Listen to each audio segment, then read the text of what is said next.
Oi, meus amores! Na aula de hoje, a gente vai continuar aquele nosso assunto da semana passada, que é mudanças no feudalismo. Vocês lembram, né, que a gente já estudou sobre o feudalismo, sobre o início do feudalismo, e agora a gente está estudando sobre a continuidade desse feudalismo, tá bom? Olha lá. Vocês lembram que eu fiz uma pirâmide para vocês? Nessa pirâmide, né, sobre a questão social no feudalismo, a gente tem lá no alto, no topo, a gente tem aqueles reis que não tinham tanta importância, a gente tem os nobres, né, que são os senhores feudais, a gente tem a igreja e a gente tem os servos e escravos abaixo, né? Então, nessas classificações, a gente vai falar um pouco sobre a igreja, tá? A força que a igreja tinha, mas a gente já sabe que a igreja, ela tinha um poder muito grande no feudalismo, ok, a gente já sabe disso, tá? A gente também já sabe, alguns dos padres, bispos da igreja, eles também eram senhores feudais. A gente já sabe disso também, tá? Ah, tia, mas eu não lembro. Olha lá, a igreja, ela tinha um poder muito, mas muito grande na época do feudalismo. Olha lá, a fé das pessoas era grande, então durante o feudalismo, a fé era muito forte, tá? Nesse período. Por quê? Porque as pessoas, tudo era direcionado a Deus, direcionado à igreja. Então, elas viviam, né, da igreja. E nesse momento também, que a igreja se beneficia muito. Por quê? Porque a igreja, ela, na sua organização, ela é uma organização rica. Tia, mas por que ela é rica? Porque no decorrer do tempo, vocês sabem que tanto o servo quanto o senhor feudal, os nobres, eles têm que pagar, como se fosse dízimos, né? Tem que pagar uma contribuição para a igreja. E essa contribuição, muitas das vezes, vindo do servo, ela é uma contribuição de 10% do que o servo recebe. Então, vocês sabem que o servo, ele já não recebe muito, então ele não tem tanta coisa. Mas 10% do que ele produz, ele dá para a igreja, certo? E o nobre também tem que dar 10% de tudo que ele recebe, de tudo que ele tem, né, para a igreja, porque vocês sabem que a igreja diz que se aquele servo ou aquele nobre não der, né, tá cometendo pecado e vai acabar acontecendo algumas coisas com eles. Então, para isso não ocorrer, o que vai acabar acontecendo? Esse nobre, esse servo, eles vão pagar impostos. Então, como eu falei para vocês, o servo vai pagar de uma forma, né, não tão, uma forma bem pouca, porque ele tem pouco, mas o nobre muitas das vezes vai pagar em terras. E vocês lembram que no feudalismo, uma das grandes fontes de riqueza é a terra. Por quê? Eles vivem da agricultura, né? Então, vivem da plantação e da colheita de frutos, depois uma comercialização. Então, se a igreja, ela ganha terras, então ela é uma organização rica. Dentro dessa organização da igreja, o posto mais alto da igreja era ocupado pelo bispo de Roma, tá? Então, tinha esse bispo que ele era a pessoa mais influente, ou seja, a pessoa com um papel hierárquico muito maior, tá? Então, é esse bispo. E aí, com o tempo, vai ocorrer o quê? Que esse bispo, ele vai deixar de ser bispo, tá? Ele vai virar o quê? Ele vai virar o papa. E aí, a igreja vai ter uma hierarquia, tá? Hierarquia é o quê? Aquela pessoa que manda mais do que o outro. Então, a gente tem essa hierarquia, o papa. Após o papa, abaixo do papa, a gente tem um bispo, tá? A gente tem o padre e a gente tem os párocos, tá bom? Então, vai saber essa organização aqui. O papa que tem um poder maior, ou seja, todas as coisas têm que passar por ele. Quem bate o martelo, quem decide tudo na organização da igreja é o papa. Depois a gente tem o bispo, que é como se fosse o braço direito, né, do papa. Então, ele também tem um poder muito grande. Principalmente esses bispos, eles vão ser o quê? Eles vão ser os principais senhores feudais no feudalismo. Eles vão deter de muita riqueza. E a gente tem aqueles padres, né? Que são abaixo dos bispos e que têm poder, mas são submissos aos bispos aqui, ao comando do bispo. O que o bispo manda ele fazer, ele vai fazer, e a gente tem os párocos. Quanto os párocos, quando os padres, eles, muitas das vezes, eles moravam, né, nas propriedades, né, de quem? Do senhor feudal, que poderia ser o bispo também, tá? Eles vão morar lá. Por que eles vão morar lá? Porque eles também têm que trabalhar para deter as coisas, e eles vão dar um apoio, né, espiritual para os servos, tá bom? Olha lá, a igreja tinha muita riqueza. Então, como eu falei para vocês, a igreja, ela tem muita riqueza, ela tem muitas terras, ela tem muitas propriedades. Os bispos muitas das vezes vão ser senhores feudais, eles vão ter servos, eles vão viver disso muitas das vezes, tá bom? A igreja tinha um feudo, tá? Então, como eu falei pra vocês, a igreja, ela vai ter um feudo, sim. Por que, tia, ela vai ter um feudo? Porque se ela tem muita terra, então ela precisa que haja uma produção nessa terra. Então, consequentemente, ela vai ter servos. E esses servos vão trabalhar. Naquele mesmo esquema que eu falei pra vocês, né? Determinados dias o servo trabalha e tudo que ele produzir é do Senhor. Se o servo vai usar de algum instrumento do senhor feudal, ele tem que pagar o imposto. Se alguém morre da família, todo mundo tem que pagar o imposto. Uma vez no ano, toda a família tem que pagar o imposto. Então, todas essas questões de impostos que os servos pagavam, eles pagavam também para esses senhores feudais que eram da igreja. Então, como eu falei para vocês, na hierarquia a gente tem quem? A gente tem lá em cima, né? A gente tem um rei. E aí esse rei, ele também, muitas das vezes, ele quer impostos. Então, ele antes, bem no começo do feudalismo, os padres tinham que pagar impostos. Vai chegar um determinado momento que a igreja não vai mais precisar pagar impostos. E aí, por não precisar pagar mais impostos, aí que essa organização da igreja, né, essa organização aqui, essa organização ela vai ficar mais rica. Por quê? Porque agora não precisa tirar um pouco da sua riqueza para dar para o rei. Agora a igreja vai ficar com toda a riqueza para ela. Então a igreja vai ser uma instituição muito forte, tá? Durante o feudalismo. Olha lá. E aí a gente vai falar sobre as cruzadas. Tia, mas o que são as cruzadas? Desde o século V, os cristãos europeus peregrinavam aos centros religiosos, tá? Então durante o século V, os cristãos, essas pessoas, né, esses servos, esses bispos, muitas das vezes, essas pessoas da igreja, e principalmente aquelas pessoas que queriam pagar promessas, né, que queriam, tipo assim, estavam num momento na vida que não estava bem, então achavam que deveria pagar seus pecados. Então essas pessoas vão sair da Europa encaminhada, né, e vão lá para onde o quê? Lá em Jerusalém, aonde Jesus tinha nascido e onde Jesus tinha morrido também. E aí essas pessoas vão para lá, para o túmulo de Jesus, onde supostamente seria o túmulo de Jesus, tá? Para pagar os seus pecados. E aí, durante um bom tempo, essas pessoas vão fazer essa peregrinação. Então vai ser algo normal, né? As pessoas na Europa fazem peregrinação para Jerusalém. Só que em 1071, os turcos da religião muçulmana conquistaram Jerusalém e proibiram os cristãos.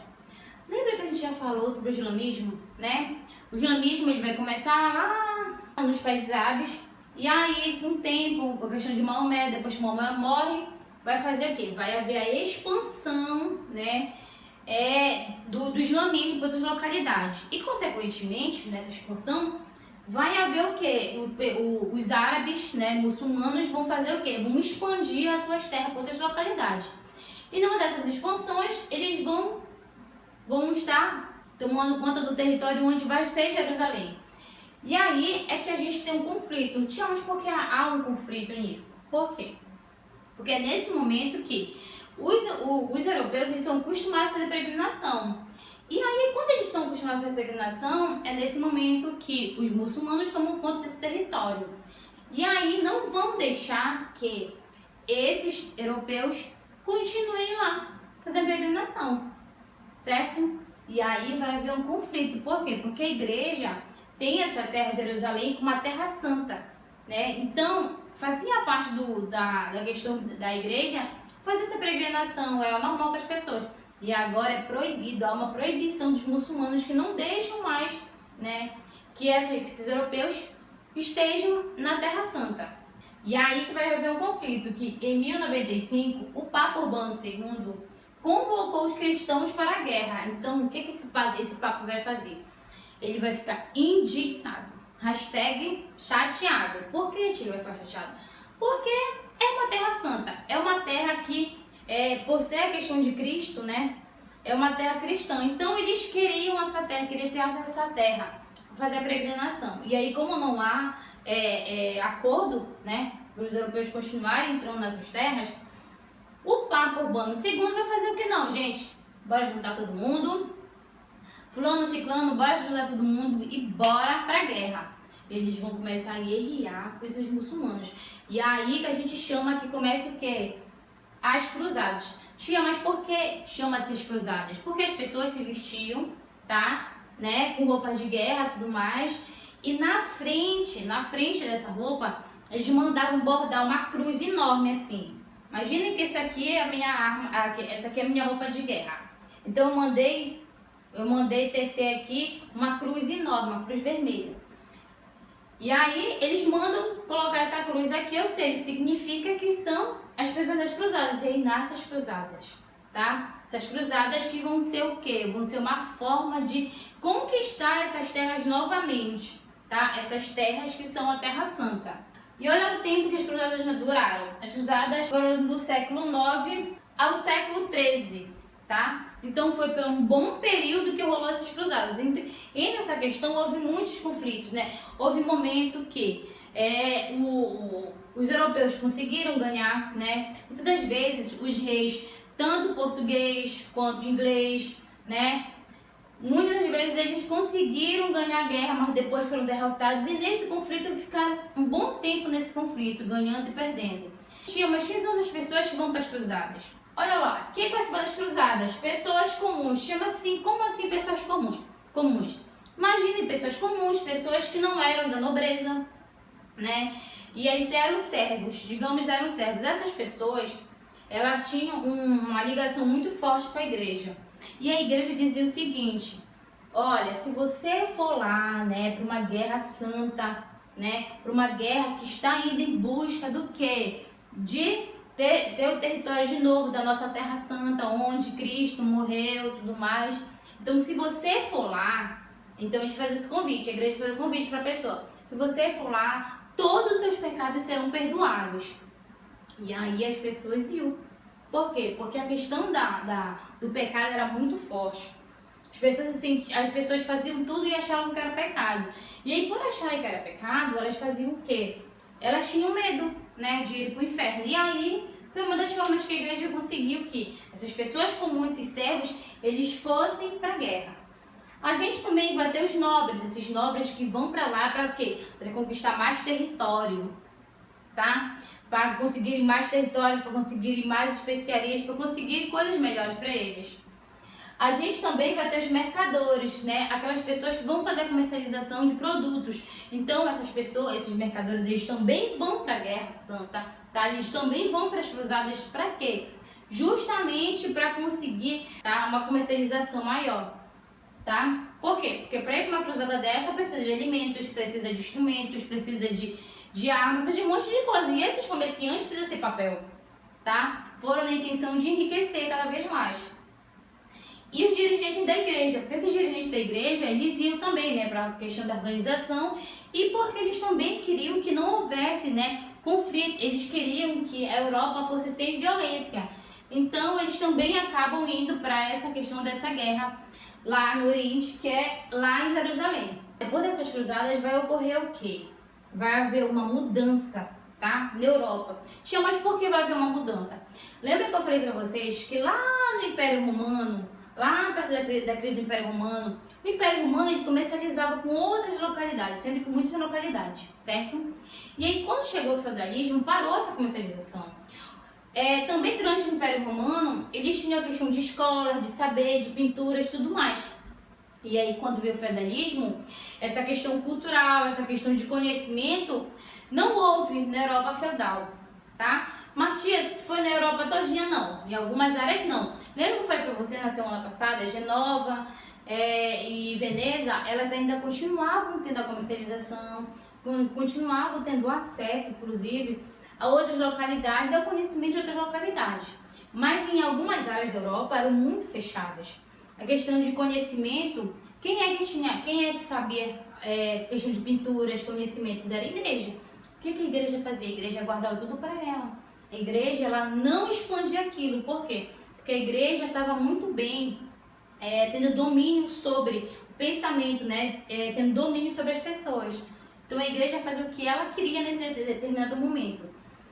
E aí, com essa questão das cruzadas, ocorre o quê? Ocorre que agora, depois das cruzadas, depois desse conflito, os países europeus, Portugal, Inglaterra, né, entre outros, França, eles vão fazer o quê, tia? Eles vão pegar, né, e vão começar a fazer a comercialização. Lembra da área de Genova e Veneza? Elas principalmente vão começar com essa questão dessa comercialização, tá? E aí é nesse momento que há agora a abertura do comércio com outras localidades. E consequentemente, por haver essa abertura, os servos, né, os nobres, eles vão ter acesso agora a conhecimento e a arte, coisas que eram produzidas, né, em outros países que antes eram fechados, ou seja, conhecimento era só da Igreja Católica, tá bom? Olha lá, conhecimento e arte. A abertura novamente do comércio das cidades ocorreu a partir do século IX, favorecendo mudanças na área do comércio e da arte, tá? Então, como eu falei para vocês, então esse final, né, das cruzadas vai proporcionar o quê? Vai proporcionar que agora as pessoas tenham acesso ao conhecimento, à arte, e as pessoas vão começar a fazer o quê? Elas vão querer entender, elas vão querer aprender a ler, elas vão querer aprender a calcular. Por quê? Porque isso vai facilitar na hora da comercialização, tá? Dessa questão de comércio vai facilitar isso. E as pessoas vão começar a querer entender a questão das artes. E aí vai haver um revigoramento, ou seja, uma melhora. As pessoas vão querer entender melhor o mundo que eles vivem. Olha lá, e é nesse momento também que a gente tem o quê? As universidades. A universidade foi uma criação medieval e pode ser definida como uma associação de professores e alunos com a intenção de buscar conhecimento, tá? Então imagina que é nesse momento que surge o quê? Aquela universidade que a gente, durante a nossa vida, no dia de hoje, a gente luta muito para quê? Para a gente conquistar, para a gente conseguir ir para uma universidade, né? E aí é nesse momento lá pelo século XIII, mais ou menos, que a gente tem o quê? A gente tem as universidades, tem o surgimento das universidades. E aí é nesse momento que ela surge como uma associação, né, de alunos e professores que querem ter acesso ao conhecimento. E aí, o que vai ocorrer nessas universidades, tia? Nessas universidades, as pessoas vão para lá para discutir, para tentar entender, e elas não vão ter barreiras. Por quê? Porque fora das universidades, a Igreja Católica ela predominava muito. A Igreja Católica era muito forte, tá? E por ela ser muito forte, então, equivalia só o pensamento dela, o pensamento teocentrismo, tá? Que é a ideia do quê? Que tudo que ocorre na nossa vida é em relação a Deus, é Deus que determina. E na universidade não, vai haver o quê? A ideia do quê? De um pensamento, de tentar entender o mundo que vive, como ocorre, como deixou de ocorrer, tá? É nesse momento que vai começar a surgir, né, novos movimentos. E aí lá na frente, a gente vai estudar sobre um dos movimentos, né, principalmente a universidade vai ter, que é o movimento dos intelectuais, aquelas pessoas que entendem, que pensam, e vai haver aquela questão do racionalismo. Tia, mas o que é o racionalismo? É a ideia do que a gente pensa, né? A gente tentar pensar, perguntar, tentar entender o mundo que a gente vive. Não só a partir de Deus, né? Como a igreja diz, mas tentar entender o que a gente vive. Durante essa questão dessas cruzadas, muitos nobres foram para as cruzadas, levaram seus servos, e esses servos, eles vão acabar ocorrendo o quê? Que nas áreas de cultivo, nas áreas agrícolas, vai haver poucos servos muitas das vezes. E aí é que nesse momento, quando acaba, né, a questão das cruzadas lá pelo século XIII, mais ou menos, vai ocorrer o quê, tia? Olha lá, vai haver uma chuva tão forte, mas tão forte, que as terras onde antes eram plantados e colhidos alimentos, elas vão ficar muito alagadas e não vai dar para ser feito cultivo, tá? Não vai dar para ser usada, né, para produzir alimentos, tá? E aí então vai se ter poucos alimentos. Mas vocês lembram que na aula passada eu falei para vocês que, consequentemente, com as questões das inovações tecnológicas que ocorrem no feudalismo, vai haver um crescimento populacional das pessoas, certo? E agora, que tem pouco alimento e tem muita gente, isso vai gerar o quê? Isso vai gerar fome, tá? Porque, como eu falei para vocês, essas chuvas que vão ser muito fortes vão acabar prejudicando as terras. E aí não vai dar para fazer a produção de alimentos. E aí, os senhores feudais, vendo que não está dando para fazer a produção de alimentos, eles vão fazer o quê? Eles vão começar a colocar naquelas terras antes onde eram produzidos alimentos, a criação de ovelhas para gerar o lã para eles não perderem. Só que o lã ele não alimenta. O lã ele é usado, né, para tecido, para outra coisa, mas não para alimento. E aí vai ocorrer o quê? A fome, a grande fome que vai ocorrer. As pessoas vão passar por um momento de fome e aí vai estar um caos, tá? A Europa nesse momento vai estar passando por um caos total. Um outro ponto muito evidente é o que? Se vocês pensarem, vocês olharem para a rua da casa de vocês, a gente paga altos impostos na nossa sociedade, não é verdade? A gente tem energia nos postos, não é verdade? A gente paga por isso. A gente tem calçadas, né? A gente tem pessoas que são da rede da limpeza, que limpam as ruas, né? A gente tem uma organização de saneamento, né? Tudo mais. São coisas que a gente paga por isso. Mas imaginem que lá na Europa, bem recentemente, né? Aqui nesse contexto, as pessoas moravam no campo. E aí, com o tempo, passaram a ir morar para onde? Para as cidades. Vai haver a formação dessas cidades. E nessa formação dessas cidades, vai ocorrer o quê? Que as ruas não vão ser bem organizadinhas, não vai haver saneamento, as pessoas não são muito higiênicas, tá? E aí, nesse contexto, a falta de higiene tinha como assim? Exemplo, as pessoas comiam, né? E jogavam os produtos que não prestavam mais, né? Na rua. O lixo na rua, e aí eu jogando. Martia, como assim? Sim, as pessoas acabavam jogando, exemplo, lá comeu uma banana, jogava a casca da banana para fora. Exemplo, comi uma uva, jogava o carocinho da uva para fora, na rua. E aí vocês sabem que quando a gente joga muito lixo na rua, né, vai chegar um momento que vai ficar um entulho muito grande. E é o que acaba ocorrendo na Europa. As pessoas vão começar a ter falta de higiene. E isso, vocês sabem, né? Uma falta de higiene, aquele alimento, né, que é jogado na rua, aquele lixo, vai atrair o quê, tia? Vai atrair ratos, tá? E isso vai trazer muitas consequências para eles. E aí, consequentemente, a gente vai ter, nesse contexto, uma epidemia, tá? Ou seja, é uma doença que ocorre, né, muito rápida, que às vezes não tem cura, né? E acaba lastrando, matando muitas pessoas. E aí, por falta dessa higiene, vai ter uma epidemia. Essa epidemia, ela vai ser chamada de quê? Peste negra.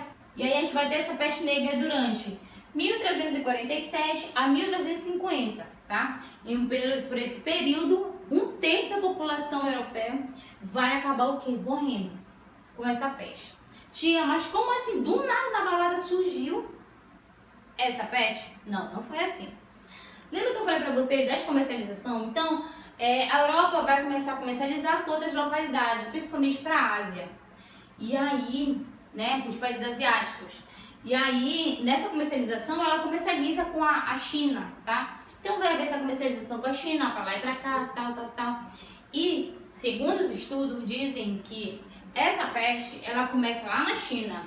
Mas como havia essa questão comercial, né, de ida e volta da China para a Europa, da Europa para a China, e outra, vocês já sabem que as embarcações, né, essas embarcações elas não são limpas, então às vezes vem ratos nessas embarcações. E acredite-se que vieram ratos lá da China, esses ratos chegaram na Europa, né, e aí encontraram um lugar propício para eles viverem. Por que tinha um lugar propício? Porque a Europa, né, havia uma falta de higiene muito grande. E aí, por ver essa falta de higiene muito grande, esses ratos, né, tomaram conta. E aí esses ratos vieram infectados de lá, acabaram passando, né, com as pulgas, porque as pulgas acabaram mordendo eles, esses ratos. E aí essas pulgas, né, proliferaram. Então vocês imaginam que na Europa eles não tomavam banho, tá? né? Por ser um país também muito frio, muitas das vezes acabam tomando banho. Eu acho que já falei pra vocês em relação ao banho, né? Na Europa, não se tem costume de tomar banho todo o tempo. O banho é uma vez ou 2 vezes no ano só, tá? E aí, consequentemente, por essa consequência, acabou ocorrendo o quê? Que, exemplo, a pessoa chegava na casa dela, ela tirava o casaco dela e aí guardava lá no guarda-roupa dela. E aí, imaginem só que, quando ela foi pra rua, ela acabou entrando na roupa dela uma pulguinha. E aquela pulga ficou a noite toda lá, guardadinha. Quando no outro dia que a pessoa vai vestir a roupa, a pulga acaba mordendo ela. E aí ela já está contaminada. E aí o que ocorre nessa peste negra? A pessoa começa a ficar doente e começa a fazer feridas no corpo da pessoa, tá? E a pessoa tem que ser tratada. Então a peste negra, ela se alastrou muito rápido na Europa. E 1/3 dessa população acabou morrendo. E aí tem casos, inclusive, que muitas pessoas, ouviu falar, olha, a peste negra tá chegando na cidade. As pessoas, pegava o B. As pessoas acabavam saindo, correndo, tá? Para ir para outras localidades para não pegarem a peste negra. Por quê? Porque essas pessoas acabavam morrendo em 7 dias muitas das vezes. A peste era muito forte, não se tinha remédios, não era igual agora que tinha vacinas para peste negra. Então as pessoas acabaram morrendo muito rápido. Mulheres, crianças, homens, idosos, tudo acabaram morrendo muitas vezes. E aí só ficou uma parte da população. Algumas pessoas sobreviveram. Tia, mas como foi que essas pessoas sobreviveram?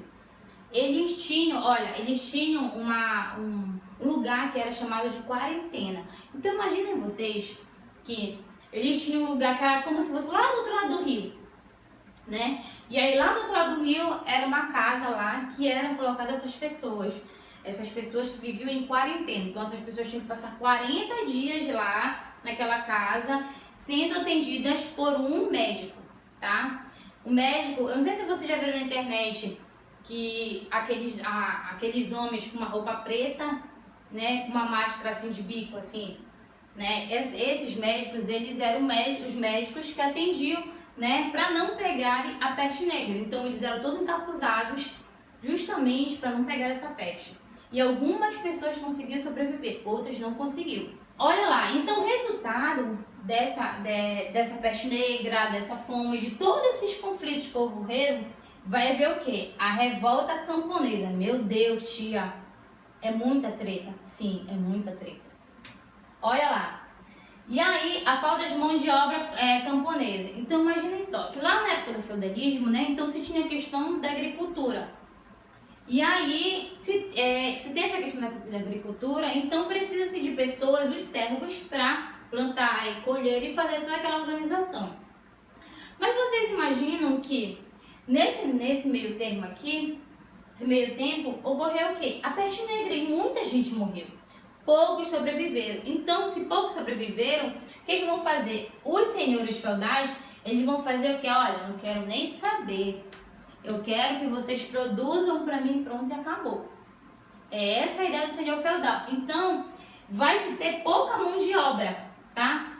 E aí, vai ter pouca mão de obra e o senhor feudal, ele não quer saber. Ele quer saber que produza para ele ficar mais rico. E aí, o que o senhor feudal vai fazer? Ele vai aumentar o trabalho e os impostos. Então, imaginem só. Antes da crise, né, da peste negra, exemplo, que em um feudo existia 100 servos. E aí, desses 100 servos, morreram mais ou menos assim uns 70 servos e ficou só 30, né? E aí, o senhor feudal queria que esses 30 servos trabalhassem tudo que os 100 servos trabalhavam antes, certo?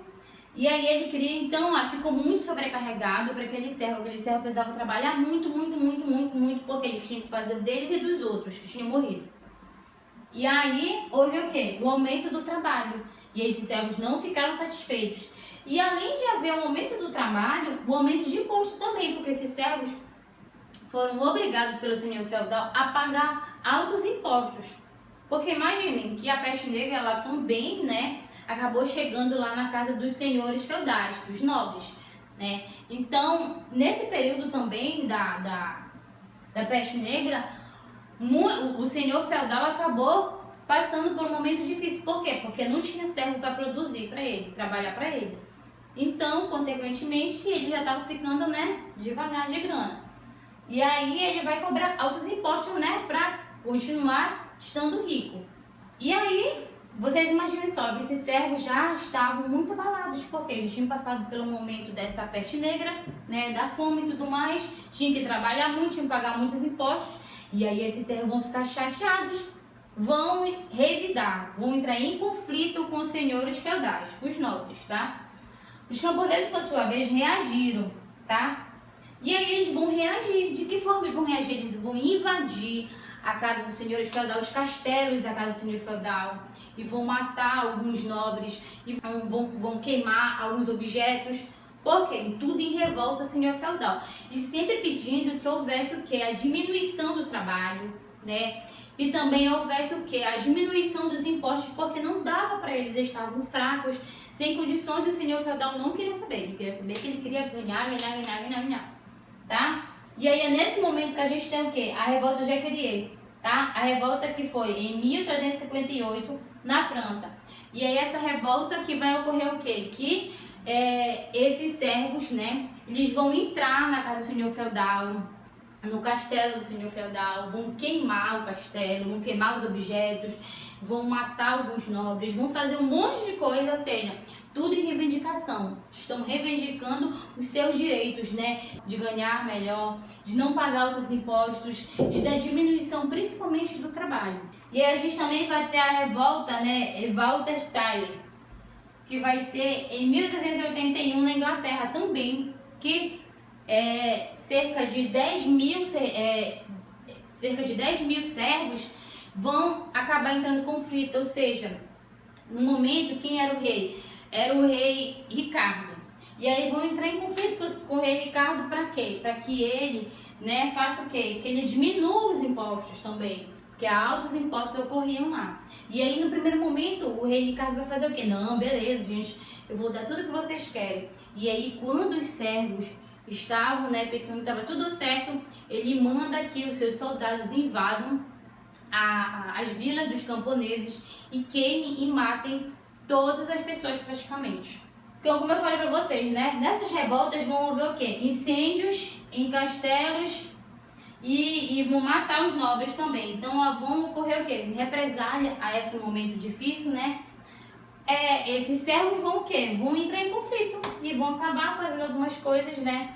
Com incêndios, com matar os nobres e tudo mais. E aí é que é nesse momento que o quê? No meio de tudo isso, a gente ainda tem outra coisa. A gente ainda tem o chamado, tá? A Guerra dos 100 Anos. Tio, mas como assim a Guerra dos 100 Anos? Tem lá no meu livro? Não tem no teu livro, mas eu vou te falar, tá? A gente tem a Guerra dos 100 Anos, que é Inglaterra e França entrando em conflito. Tio, mas por que estavam entrando em conflito? Porque vocês sabem, né? Tanto a Inglaterra quanto a França, elas estão devastadas por conta da peste negra, tá? E aí, elas vão disputar uma área chamada de Flandres, tá? Na França. E aí, essa área de Flandres é uma área que há um cultivo muito grande. E principalmente uma área que tem vinho, né? Tem vinícolas, tá? Então, uma área produtiva. E aí, tanto a Inglaterra quanto a França vão entrar em conflitos por essa área. Como eu falei pra vocês, né? Todo esse conflito, todos esses conflitos ocorridos vão acabar fazendo com que um enfraquecimento do feudalismo. O feudalismo vai se enfraquecer, tá? Esses senhores feudais, eles vão ficar, né, enfraquecidos. Por quê? Porque eles não têm mais poder praticamente. Porque eles não têm mais servos para servi-los, para produzirem. E aí que vai, nesse momento, vai se acabar o feudalismo. Esse feudalismo vai ter declínio. Um outro ponto sobre o final do feudalismo é o quê? Que a igreja, ela também perde o seu poder, tá? Por quê? Porque durante a peste negra, a igreja, ela vai dizer que o quê? Aquela pessoa que pegou a peste negra era porque era muito pecador. Então, era o castigo que Deus estava dando para aquela pessoa. E muitas vezes quem foi afetado com essa peste negra, por exemplo, com crianças, né, eram crianças que não tinham pecado. Então as pessoas começaram a pensar, mas poxa, se a criança não tem pecado, como é que a pessoa morreu? Como é que a criança morreu? né? Como é que ela é pecadora? Como é que Deus está castigando ela? E aí as pessoas também deixaram de acreditar um pouco na igreja.